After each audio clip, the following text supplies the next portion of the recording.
This is where the sickest patients inside Miami's Jackson Memorial Hospital are, the COVID ICU. We got rare access where nurses are stressed as more COVID patients arrive each day because of the Delta variant. So every one of these rooms is full? Every one of these rooms is full. ALIX ZACHARSKI is the COVID ICU manager. She worked through the worst of the pandemic last year and says this time the patients are younger. All they can almost grasp is, please keep me alive, please keep me alive, or help me. None of the patients in the ICU are vaccinated. Doctors say it's the one thing that could have kept them out of intensive care, which is why it's so perplexing that 42% of the employees at Jackson Health are not vaccinated. Here at Jackson, almost half of the healthcare workers are still not vaccinated.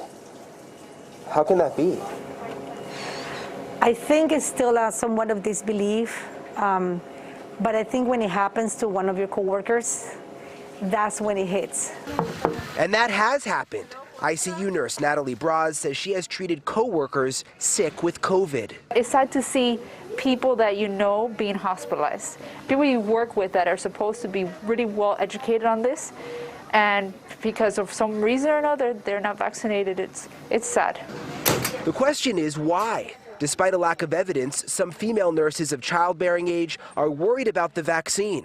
Others who have had severe reactions to flu shots fear this could be worse. And the hospital's CEO says his employees are susceptible to the same misinformation everyone else is. Listen, the Jackson employees are no different than every person out in the street.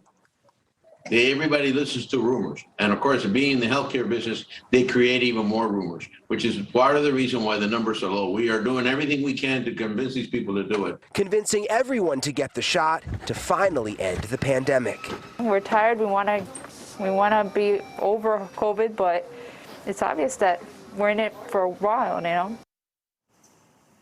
And it's important to point out that the statistics here involving unvaccinated employees, those include all 13,000 hospital employees, not just doctors and nurses, everyone from engineers to cooks to all the technicians that work in the hospital. Marnie?